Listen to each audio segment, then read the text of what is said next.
What's going on, everybody? Wild Time here with another World of Warcraft video.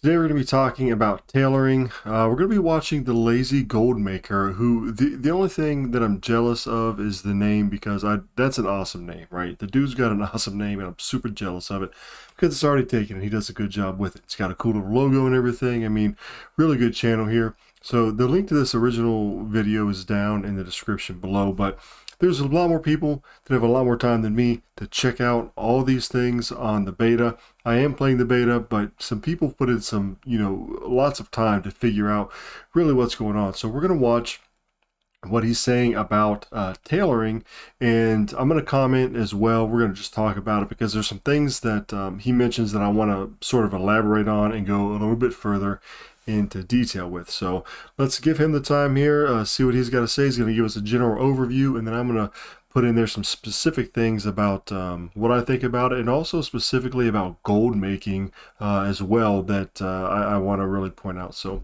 let's check this out.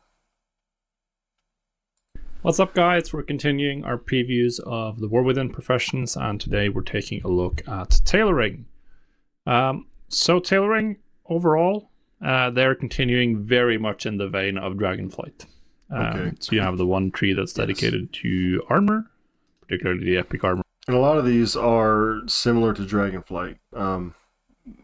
Love it or hate it, that's the way that they're going with it. So that's what it is. Crafting orders. We have one tree which is looking very similar to the one from Dragonflight, where you specialize in the two types of cooldown cloth. As you do need to learn, get a little bit in here to learn.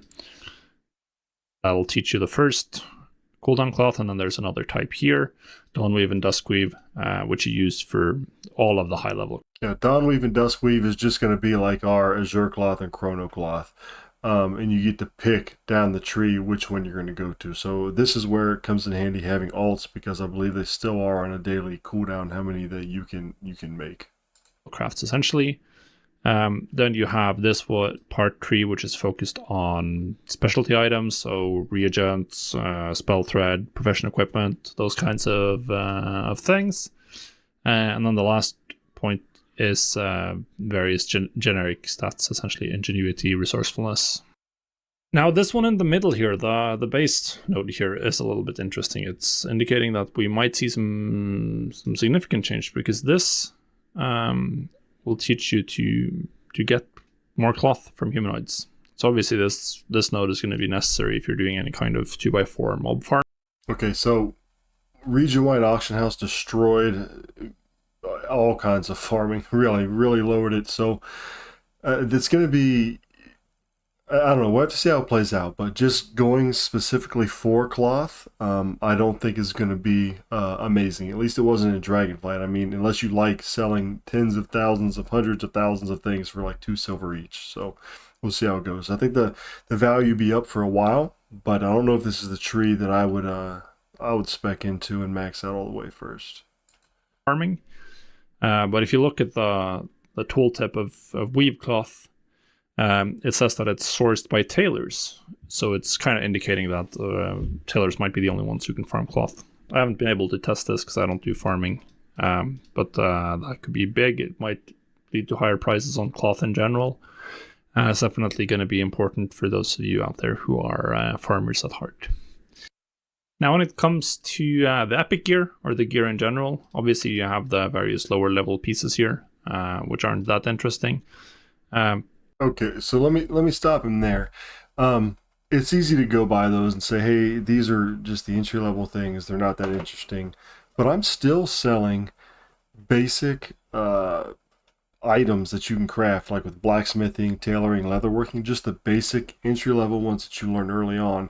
As a matter of fact, I just sold like a Draconium Defender and some Explorer Plate Greaves for like 2K each, and they're costing literally like 30 gold to make. So even though it's easy to pass those over, don't, right? Because you can keep those on the auction house, and people are going to buy those, and you're going to make gold even with those entry-level crafts. And anything entry level I'm considering items that you can sell in the auction house gear wise, because a lot of them are going to have to be, bought through all the epics and stuff are going to have to be bought through the crafting table and crafting orders. So there's going to be big gold in those as well, but don't skip out on the entry level ones either.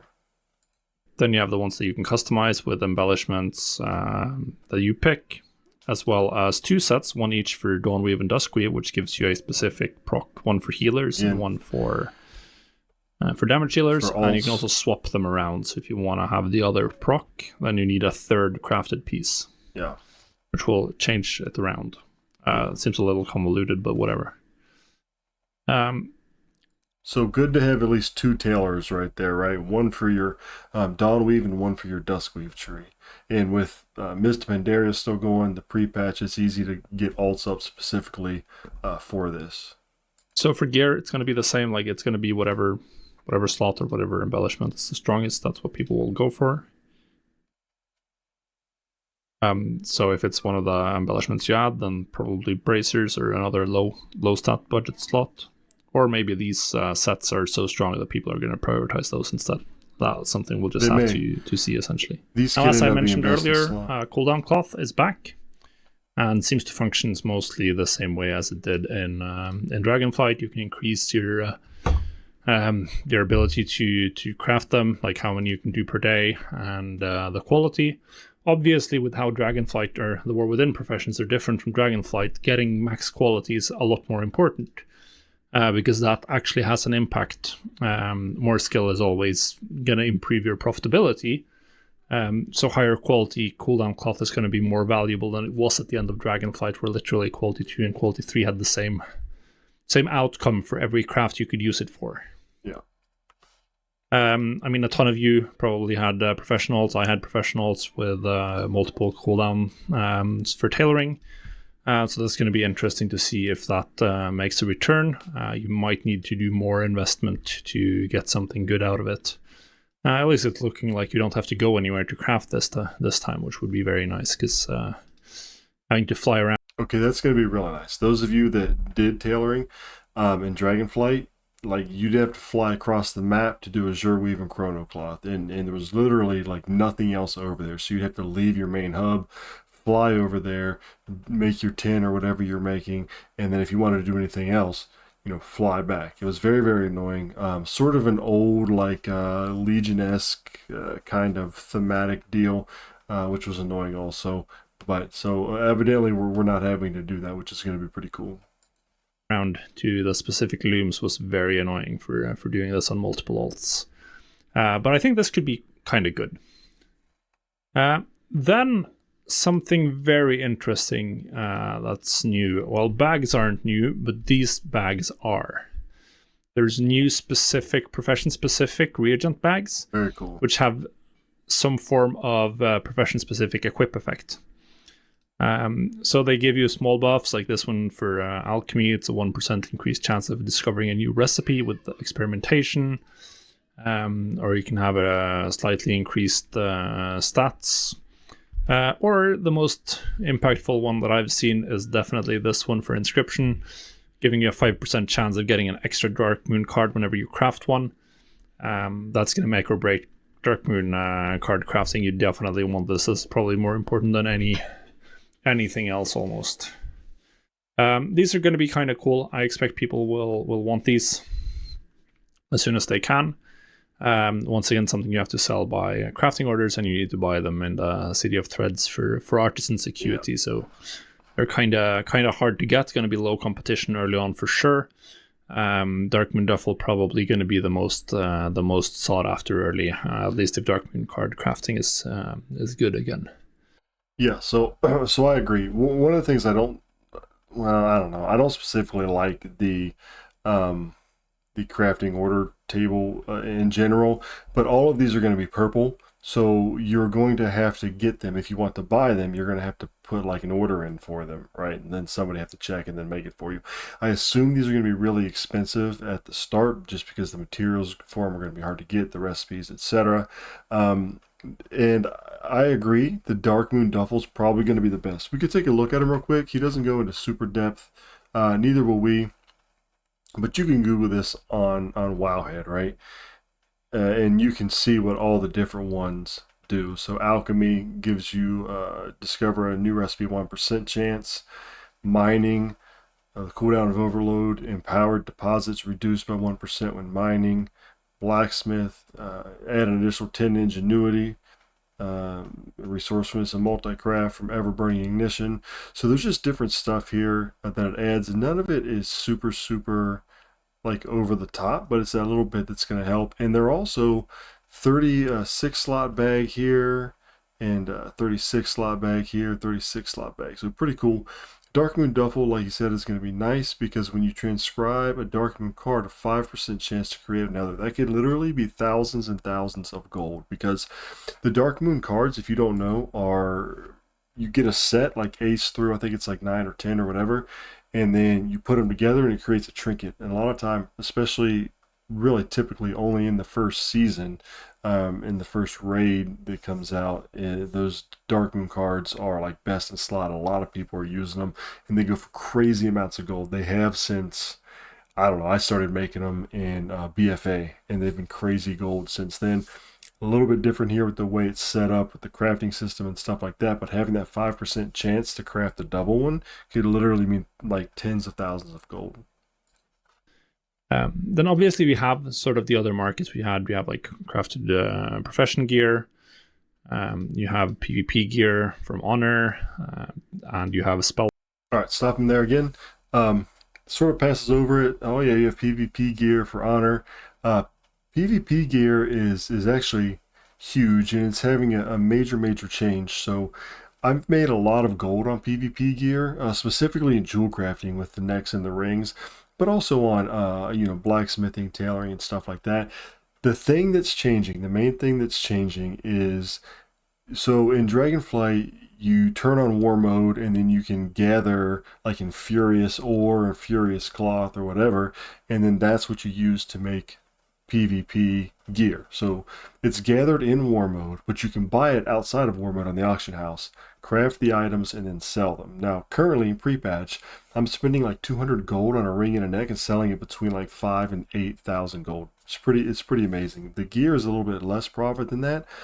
But one of the things they're changing is now, in order to craft PvP gear, you actually have to like do PvP, right? Because you need items, specific items that you're required to get are from PvP only. Let me see if I can back it up to where he talks about it.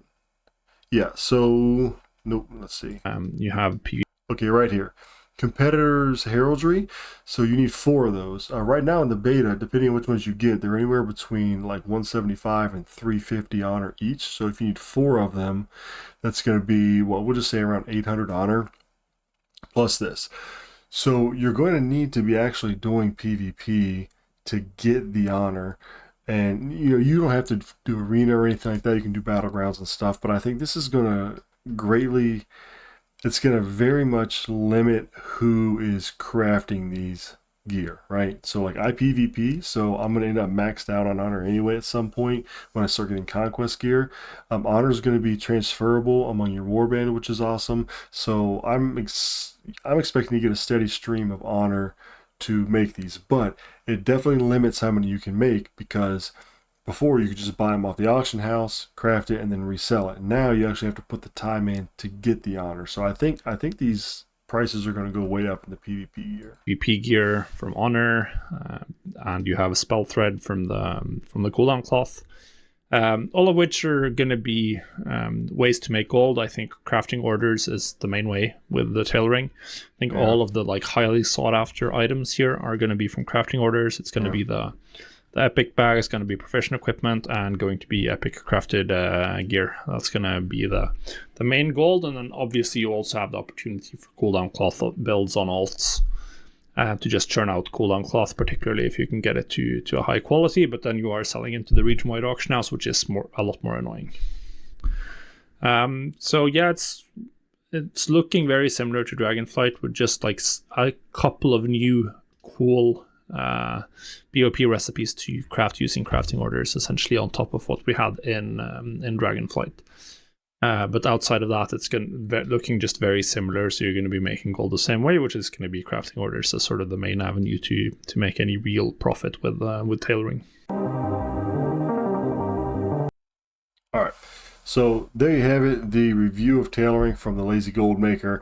Go check out his channel. If you like content like this, Warcraft content, gold making content, go ahead and sub to my channel as well. There's also a group that I contribute to called goldcapped.com. They offer a lot of good gold guides and an amazing Discord group. There's a link down below in the description and a discount code, so feel free to check that out. Remember, it's a game. Have fun playing it. And until next time, I'll catch you all later.